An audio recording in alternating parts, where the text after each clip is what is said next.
If you think your dating life is rough, at least your date doesn't literally bite your head off during dinner.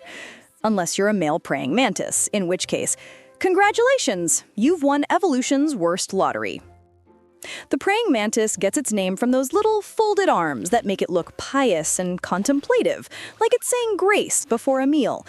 Which is darkly ironic considering what that meal might be.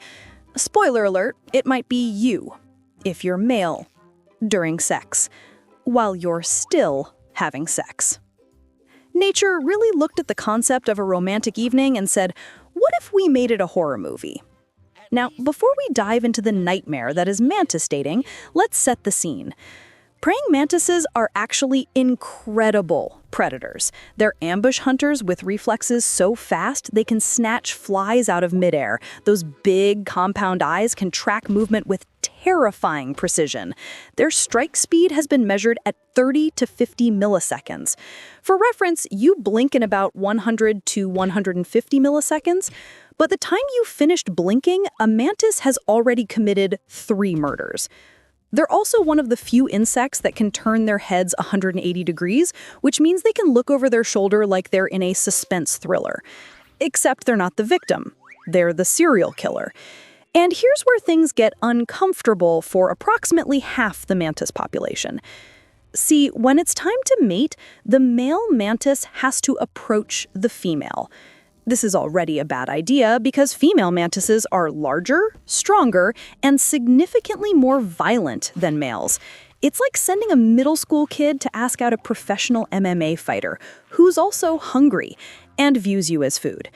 The male knows this. Evolution has literally hardwired him with the knowledge that this might be a one-way trip.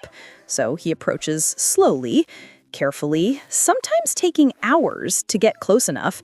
He's not being romantic, he's trying not to trigger her murder instincts, which, by the way, are always on. Female mantises don't have an off switch for violence. They have kill, and kill but distracted. If he's lucky, she's distracted enough by something else, maybe another insect, maybe just staring into the void, contemplating the meaninglessness of existence. Either way, he makes his move. He climbs onto her back, and the meeting begins. And this is where nature really shows its sense of humor. In about 13 to 28% of encounters, depending on the species and environmental conditions, the female mantis will turn her head around mid-copulation and bite off the male's head. Just straight up decapitates him while they're still mating. The scientific term for this is sexual cannibalism, which sounds like a metal band, but is actually just a description of the worst date night ever. Here's the really disturbing part. The male's body continues mating after his head is gone. Because apparently, the male mantis stores his reproductive ganglia in his abdomen, not his head. So the brain that was desperately trying to avoid this exact scenario, completely unnecessary for the actual act. Evolution looked at the male mantis and said, your consent isn't required for your own reproduction. The female will then quite casually continue eating his head while his headless body finishes the job. She'll work her way down through his thorax, crunching through his exoskeleton like it's a particularly fresh potato chip. High in protein, good for egg development, waste not, want not. From a purely biological standpoint, this actually makes a twisted kind of sense. The female needs enormous amounts of protein to produce eggs, sometimes up to 400 eggs in an egg case called an ootheca. The male, once he's successfully mated, is basically just protein. Why let all those nutrients go to waste when you could just eat your date? It's efficient. It's practical. It's absolutely horrifying. And just when you think it can't get worse for the males, here's another fun fact. Some research suggests that the headless body actually performs better at mating. The removal of the head eliminates certain inhibitory signals, making the reproductive process more enthusiastic. So, not only does getting eaten not stop reproduction, it might actually improve it. Natural selection has essentially created a system where dying makes you better at your job. Let that sink in. Evolution's solution to reproductive success was, what if being murdered made you more effective? Now, you might be thinking, surely the male has some kind of strategy to avoid this fate? And you'd be right. Some males have learned to approach only when the female is actively eating something else. You know, when her mouth is full. Others wait until nighttime when visibility is poor. Some species males are smaller and faster, trying to get in and out before she even notices. It's like Ocean's 11, except the heist is sex and the vault is a serial killer. There's even evidence that males can assess how hungry a female is based on chemical cues. If she's well-fed, he's less likely to become dinner. If she's starving, he might just cut his losses and leave.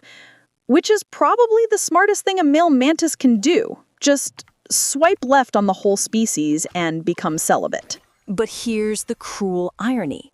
The males don't have much choice. They're driven by biological imperative to mate, even knowing the risks. It's like being forced to play Russian roulette, except evolution loaded all 6 chambers and told you to smile about it. Meanwhile, the female mantis is just living her best life. She's not being cruel or sadistic, she's just hungry. To her, the male isn't a romantic partner, he's a convenient snack that happens to provide genetic material. It's nothing personal. She'd eat anything that size if it got too close. The fact that it's her mate is just coincidental. Nature doesn't do romance. It does resource optimization. And let's be clear, this isn't limited to praying mantises. Sexual cannibalism shows up in spiders, scorpions, and various other arthropods. Apparently, evolution looked at the concept of reproduction and thought, this needs more murder. The black widow does it, the redback spider does it, even some fish do it, though they have the decency to wait until after mating is complete, which I suppose is marginally more polite. But the mantis? The mantis went full horror movie with it. There's something almost poetic about the male mantis's situation. He's literally programmed to seek out the thing that will kill him. He knows the danger. He approaches anyway. He might die. He probably won't. Remember, it's only about 13 to 28% of the time, depending on conditions. But those aren't great odds when the stakes are your entire head. Imagine if that was the deal for humans. Hey, want to go out? Fair warning, there's about a 1 in 5 chance I'll eat your face halfway through dinner. Dating apps would be very different. The warnings would be intense. Swipe right at your own risk.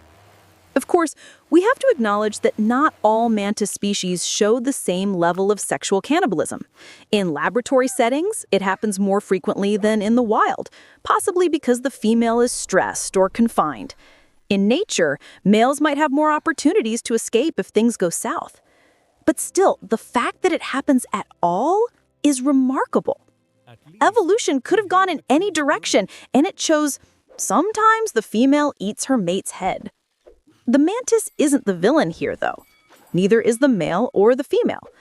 They're both just trying to survive in a world that doesn't care about fairness or comfort or literally anything except passing on genes.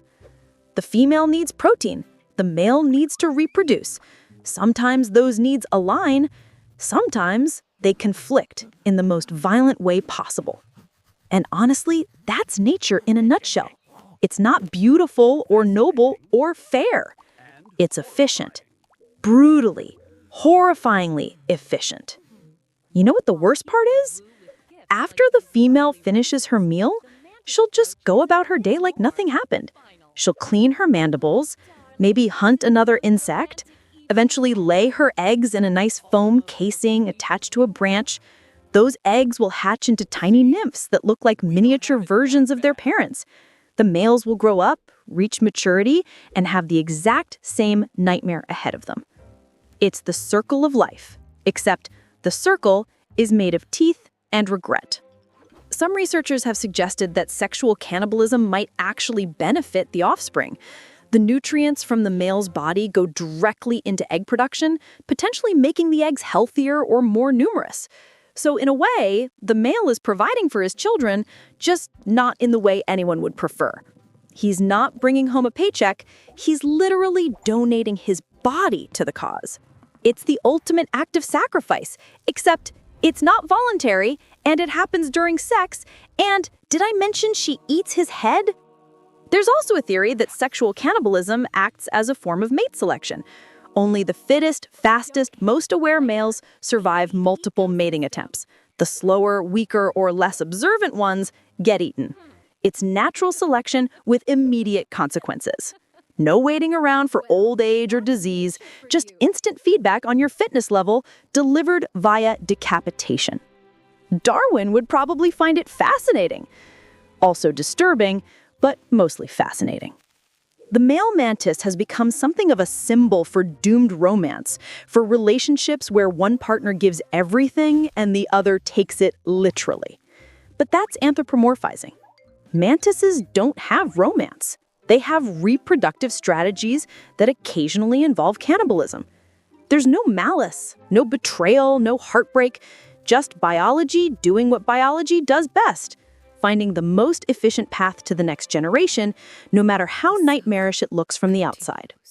So the next time you're complaining about modern dating, about ghosting, or bad first dates, or incompatible life goals, remember, at least your date isn't going to eat your head.